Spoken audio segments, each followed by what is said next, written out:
महाराष्ट्रातील संस्कृती आणि परंपरा दर्शवणारी डेस्टिनेशन महाराष्ट्र ही मालिका नव्या स्वरूपात प्रेक्षकांच्या भेटीला येते। ही मालिका 14 मे 2017 पासून जय महाराष्ट्र या लोकप्रिय वृत्तवाहिनीवर रविवारी सकाळी 11:30 वाजता प्रसारित होणार आहे। ही मालिका 52 भागांमध्ये असणार आहे। महाराष्ट्रातील संस्कृती आणि पर्यटनविषयी आपण अनेक माध्यमातून ऐकले, किंबहुना अनेक मालिकांमधून पाहिलेही आहे। महाराष्ट्राची सफर थोड्या भागांमध्ये घडवून आणणं ही गोष्ट काही तितकीशी सोपी नाही।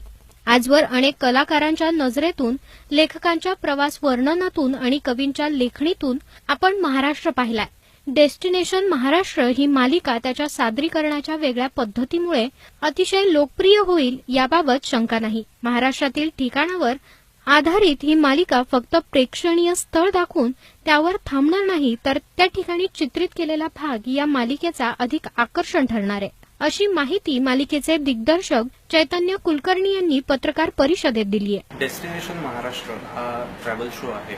महाराष्ट्राची संस्कृती, महाराष्ट्रातले वेगवेगळे ठिकाणं, साहित्य, कला, क्रीडा, त्याच्यानंतर समाजकारण, संगीत या सगळ्या विषयांवरती, महाराष्ट्राची खाद्य संस्कृती या सगळ्या विषयांवरती भाष्य करणारा असा हा कार्यक्रम आहे। याच्यामध्ये आपला प्रयत्न हा आहे की ज्या गोष्टी आजपर्यंत उघडल्या गेल्या नाहीयेत, ज्या गोष्टी आजपर्यंत प्रकाशात आलेल्या नाहीयेत, त्या सगळ्या गोष्टींवरती आपण याच्यामध्ये जास्त भाष्य करणार आहोत।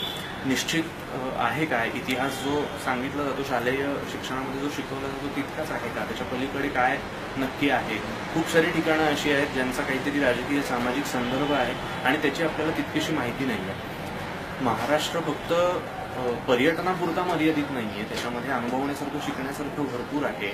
या सगळ्या गोष्टींचा अभ्यास करून या मालिकेवरती काम केलं गेलेलं आहे। ही मालिका 14 मे पासून दर रविवारी सकाळी 11:30 वाजता जय महाराष्ट्र या वृत्तवाहिनीवरती प्रसारित होणार आहे।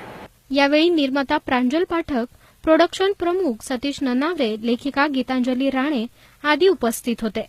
जवळपास 1.5 वर्ष या मालिकेच्या संदर्भात काम सुरू होतं, संशोधनाचं काम सुरू होतं आणि 1.5 वर्षानंतर जेव्हा पूर्ण माहिती हातात आली त्यानंतर मग मालिका करण्याचा निर्णय आम्ही घेतला।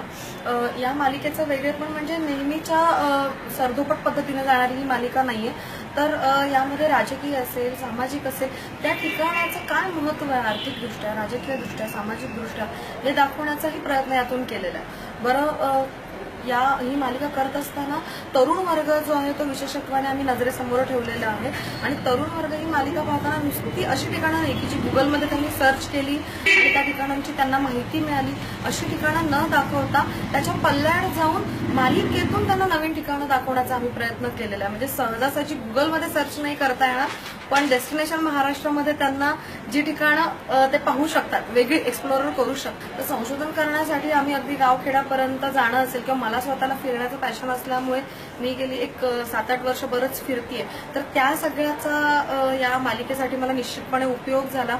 आणि जे अनेक लोक वेगवेगळ्या विषयाच्या अनुषंगाने संशोधन करत असतात, म्हणजे गड किल्ल्यांवर असेल किंवा लेण्यांवरती असेल किंवा पाण्यावरती असेल, निसर्गातल्या काही घटकांवरती असेल, तर निश्चितपणे त्यांची सुद्धा आम्हाला या कामामध्ये मदत झाली।